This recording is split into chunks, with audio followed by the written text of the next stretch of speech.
Hey guys, Desolate Magic here, and Lost Caverns of Ixalan is sort of already released, sort of not. I mean, they don't really do release dates anymore, which even I still think is odd, especially after this many years of being really tight on it, but hey. So, naturally everybody's wondering, where the gold at? I want the gold. I'm gonna rent a backhoe and uproot this tree. I want the gold. So I've got for you the top 14 most valuable cards in this set, and I gotta say, this is a big about face from the last one, where absolutely nothing was worth anything. I think the average rare was at like 74 cents. It was so bad. Why is the top 14? Because, well, let's start with this $9 card. Oh yes. 14th place is a $9 card. Now this is mythic heavy, I will warn you. It's still probably not a very good set, but there's some spicy bombs in here. And as usual, I'm not covering variations in art, because those are very unpredictable and just generally worth more, but who has money for a collector's booster? So let's start with Oher Kaslem, which I'm going with the Spanish pronunciation, because in subterranean space Yucatan, I don't know what they speak. It should be Aztec. Let's just say the last time we were in Ixalan, WotC didn't really think that hard. So, deepest growth, it's a 5-cost 6/5 with trample. I mean, it's pretty good. This one I thought, that's a little specific. It's not too good. I'm not going to reread every card here, but it's one of the 5 O'Hares, and it's one of the weaker ones. I mean, I could see it. So, moving on to number 13. It's the Roaming Throne. So I didn't cover this in spoilers, so I'm going to read it now, and you might not have seen it. It's a 4/4 for 4 colorless ward 2, so it can go in any deck, artifact, creature, golem, and when it enters the battlefield, you choose a creature type, and then this is that type, and then if a triggered ability of another creature you control of the chosen type triggers, it triggers an additional time. So usually some kind of ETB thing. I mean, maybe it could be Slivers, could be Merfolk, could be just about anything. So this is like a situational Panharmonicon, so I could see people jacking this up, and yeah, they're wanting right now, and remember these are pre-release, technically, prices, because it doesn't come out until November 17th, but we're right up on it, so come on. But yeah, $10 for a rare. I mean, geez. So after that, we've got another O'Hare. It's the blue one, Deepest Epoch. No surprises there. It gives all your spells in your hand rebound. I mean, that's just like really good. And then all of these flip over into a land. I'm not going to cover it, like I said. Go look at my spoilers. But yeah, pretty darn good card. So this Mythic is actually coming in at $11. And then, of course, the next one is the red O'Hare. Mr. Deepest Might here is coming in at $12 whole. And then we're mixing it up a little bit with Resplendent Angel. This card, I think formerly wasn't like 40 or 45 bucks. It was insane. It was only ever printed, I think, in M19, and that's it, unless you count like, you know, the list and whatever. But yeah, this is also 12 bucks, so technically tied. But it's also remaining a mythic. I can't imagine they would downshift it. In fact, I think it might have been a rare last time around. But it hardly matters because the supply wasn't high enough, and this card is absolutely insane. If you're running life gain and this card is legal in the format you're playing, so in other words, probably and yes, this is practically mandatory. I mean, Angel Tribe will go for it, but like just life gain? I mean, anytime you gain 5 life at the end of turn, 4/4 free Angel with Flying and Vigilance? Come on. But they've got this at an alarmingly low $12. That is shocking. So, okay, 3-way tie, but going up to $13, we got Gishath, Sun's Avatar. Shocking, I know. I mean, just pause and read the card if you haven't seen it. It is an absolute atrocity. So after that, we got another Mythic. It's the Ancient one. So it's an 8/8 for 2, and I think that's about all people really need to read into it, because, you know, Descend 8, okay, it would fit into some decks, but there are certain things that say, like, when you cast it or when you discard it, and this based on its power, based on its toughness, and then you can sack it and do something like draw cards equal to its toughness. That's a card. Yeah, this is actually kind of, like, annoyingly powerful. So you can do some degenerate stuff with it. So shocking, it's $14. Coming up after that, no surprise here, we've got the $16 Mythic Legendary Artifact Skullspore Nexus. It just short of gives all of your creatures that aren't tokens Undying or Persist. And then they threw in a power doubler because why not?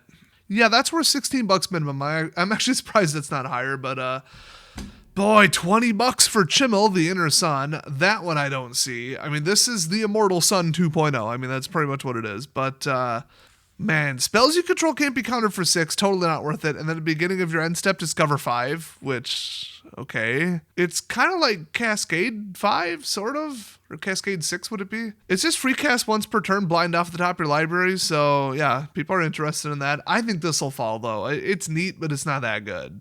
Now, coming in at 5th place for $22, we've got the Bone Horde Dracosaur. It's very powerful, but it's a little high for red. Commander, I could absolutely see it. And a dinosaur deck, you bet. And people are already going nuts with that because dinos were pretty nuts, but there was limited support. Now that we're back on it again, a bunch of the Ixalan dinosaur cards from last time are going through the roof. I could see it. I mean, with all the treasures and all that, yeah, this is a crazy good card. Now, 4th place for an insane $25, we've got Bloodletter of Aclazatas. What would it be? Aclazats? Aclazats, why not? Sure. Yeah, a life loss doubler for 4. I mean, duh. Reminder text is kind of funny. Damage causes loss of life. Does it really? So combat doubler, ping away amplifier. I mean, this is going to be so annoying for black attrition in standard. It's going to make it almost unplayable, and it's almost unplayable right now. So shockingly enough, this is $25. Good luck getting a copy of it because every commander deck that runs black wants it. Next up, we've got for $30, Ghalta Stampede Tyrant. Let me just remind you, 12/12 trample for 8, and when this card enters the battlefield, put any number of creature cards from your hand onto the battlefield.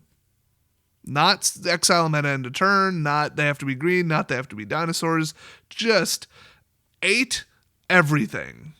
I would dare say this card is going to be banned shortly after it comes out in multiple formats. This is legitimately too damn good. Technically, this is tied for 2nd place because the next one in 2nd place is also $30. It's the White O'Hare, O'Hare Tak, Deepest Foundation. Yeah, it doubles your tokens. I mean, it's 6, but it doubles your tokens. When it dies, you return it as land, and if you pay 3, you could just tap it and transform it right back into the god form. Oh, but only if you attacked with 3 or more creatures this turn. So in other words, yes. Yeah, 30 might be a little optimistic, but I mean, I could see 2025. That is just nuts. If this cost like 4 mana, even if they scaled down, made it like a 0/4 or something, this would have been a $50 card. So, number 1, we got Cavern of Souls, $35. I feel like that's a little optimistic. The Zendikar Rising Expedition version is $50, so you can see why I would say that. This is in a couple little side things, but I mean, it was Avacyn Restored, obviously, and then Modern Masters 2017, which was a while ago. It was in Ultimate Masters. It was also in Double Masters 2022. None of those really put the brakes on it, and yeah, this is such an insanely ubiquitous card for a lot of different decks. Maybe it won't take too much of a bite out of it, but they're going to print this to death. But 35, no. This will settle after a couple weeks at 25, trust me. I think a lot of these are going to go lower. I think maybe, 3 of them aren't. But I wanted to go down really low past the top 10 because they get pretty nuts. Now, one of these, I think it was, is a rare? So all the money's in the Mythic slot. I know, shocking. And only one's a reprint, but it's a pretty, common reprint that's in high demand. So I wouldn't say these are going to absolutely just trash because the pre-order prices before they were even released on the last set were terrible. This one, they're holding strong right up until release. I mean, we're a couple days out. And they're technically kind of already for sale because people could buy them at the pre-release. So, yeah. Would I recommend opening it to buy it? Absolutely not. The average value of the rare slot is just not good enough. And if you can open something for value, it has to be the collector's boosters, but those are way too expensive, so the value isn't there. Then these, it gets suppressed because people who want to buy the fanciest, most expensive one for 10, 20, 30% more, they're not even going to want the lower ones. People who buy just playable, I just want it to be the cheapest playable one, I don't care. They're standard players, typically. And they're looking to save money because standard was too expensive, but there's basically no standard players left. So I would say generally no, do not buy this to open it and make money. It's not impossible, but there hasn't been a set to open and make money since the last Double Masters. Nothing comes to mind. I mean, certainly not the Lord of the Rings one. That wasn't worth anywhere near what it was. Like a quarter of that value, somewhat provably, was the $2 million ring. I say that because when it was found, it dropped about $100. Well, the collector's booster box at least did. So I don't know what to think about this, but I will say one way you really can't go wrong is if you're just itching to do a sealed event, if there still is one going on, or a draft.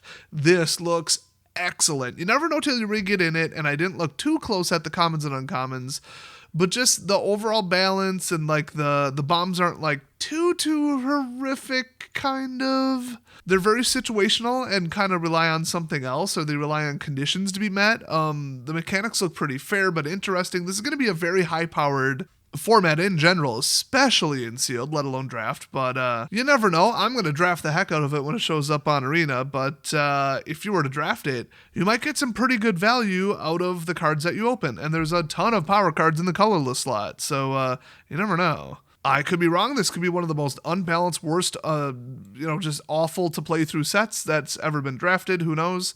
But to me, my initial feeling is it looks pretty good. So watch for the live streams. They're going to be hitting that hard. Thanks for watching. Hopefully you guys open some power money and some hot, spicy values. And I'll see you guys next time.